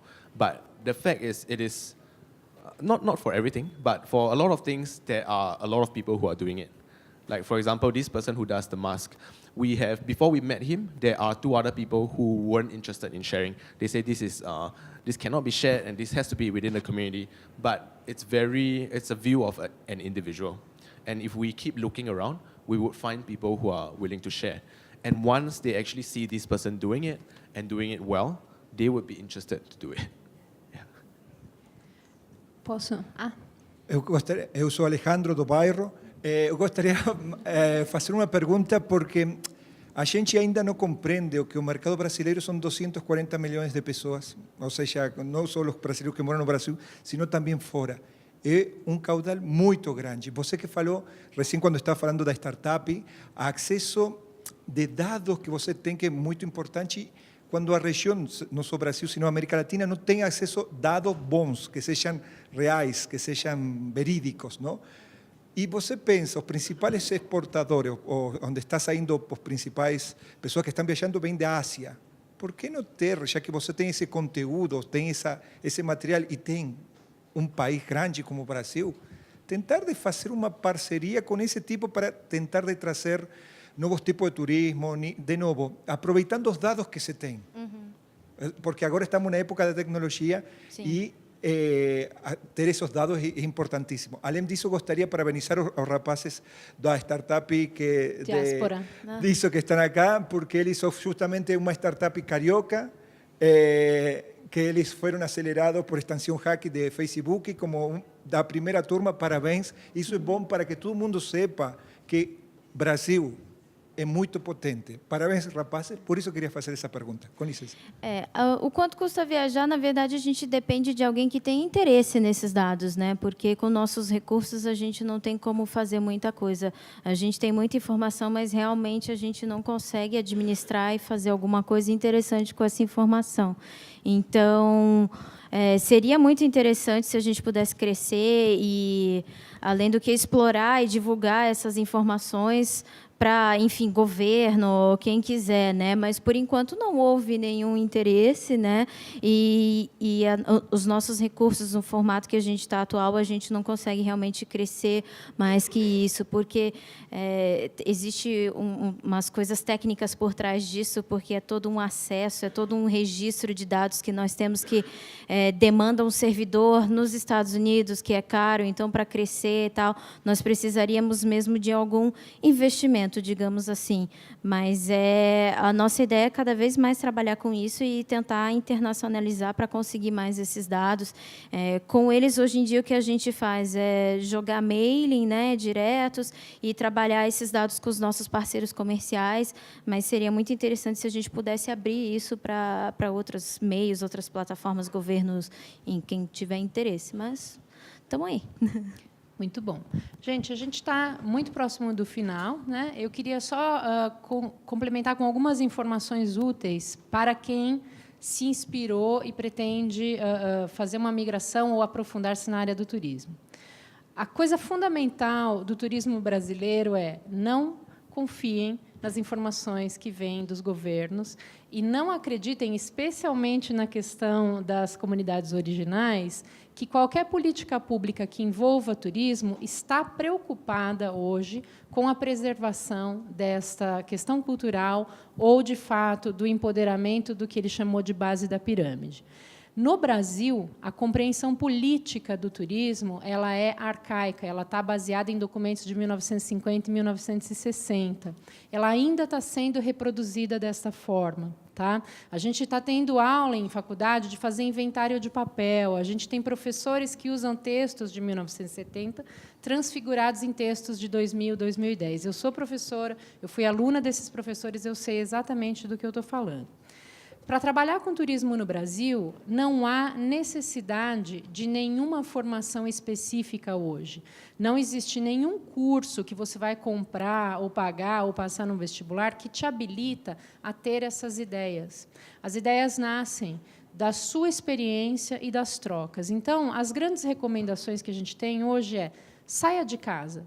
Vai conhecer a sua cidade, viva a cidade, entenda do que e de quem ela é composta, né? E o que é que dá para fazer a partir dela. Ouça muito a sua voz interior e, como a Amanda, dê espaço para esses desejos. Não tem nada de errado, mesmo que as pessoas digam, não, você tinha que viajar primeiro pelo Brasil, você não tem que conhecer o mundo. Isso não é verdade. Você começa por onde você quiser. Se o seu sonho é ir para a Disney, você vai para a Disney, depois você vai para Paris e depois você começa a aprender sobre o Brasil.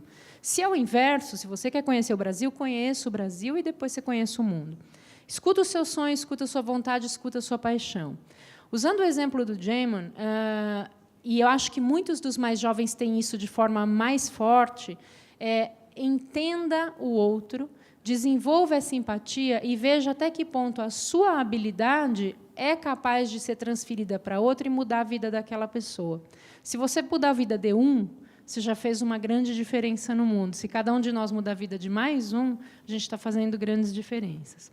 Existe um discurso corrente que está tentando minar a economia do compartilhamento e seria muito prudente que vocês se informassem melhor para não aderir a discursos nem totalmente favoráveis, nem totalmente contrários, né? Há pessoas hoje contra o Uber ou contra o Airbnb sem nunca ter usado, sem nunca ter entendido o que aquilo faz. Então, eu uso muito com carinho os exemplos do Airbnb, porque numa comunidade talvez próxima dessa cachoeira ou mais distante de um aeroporto aqui no Brasil, antes de você convidar um investidor cheio de dinheiro para construir um hotel e descaracterizar aquele espaço, ensinar uma família que ela pode alugar um quarto que, porventura, esteja desocupado, permite que ela ganhe mais dinheiro para comer diferente naquela semana, que ela possa gastar melhor na comunidade. Então, a gente precisa repensar esse turismo que a gente faz, né? E imaginar que muitas pessoas têm essa mesma vontade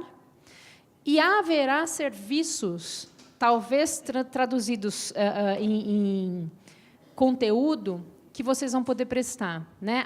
Eu chamo de curadoria de conteúdo. O mercado para curadores de conteúdo é infinito, porque tem interesses e possibilidades para todos os lados. Então, eu vou passar a palavra uma última vez para a Amanda e para o Jaimon, por uma palavra de encerramento, e, desde já, agradeço de coração aberto a presença de vocês e o tempo neste sábado ensolarado. E reforço, né? Visitem esse espaço onde a gente está, aproveitem mais o centro de São Paulo, que é maravilhoso, né? E gastem um pouco de dinheiro por aqui, hein, gente?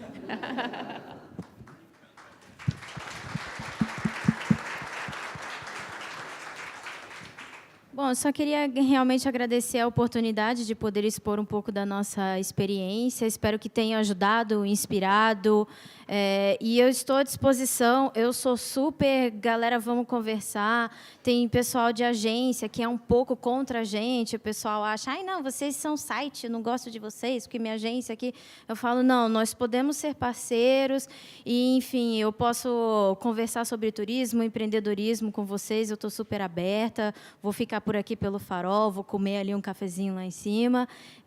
E eu espero que vocês viajem mais sempre, porque viajar é uma experiência maravilhosa, agrega muito para a gente, porque depois que a gente passar para lá, a gente não leva nada material, a gente só leva as experiências que a gente teve, as experiências que o Jaimon traz com o projeto dele devem ser experiências maravilhosas. Eu estou, tipo, louca. Eu gostaria muito de ter feito nos países que eu já fui, mas existia a barreira da língua, né?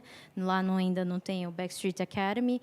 Então, é isso. Muito obrigada, gente.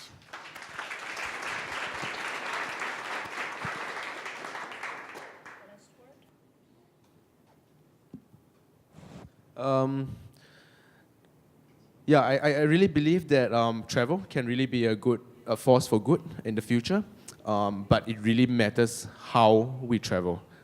The little things really matter, how we spend our money, where we stay, where we go, how we actually go to different places, what we are interested in, what we search online will actually make a lot of difference. Because, let's say, content, a lot of people create content around what is being searched. If more people search for sustainable tourism, impact travel, more content will be created for that, and there will be more people interested in it.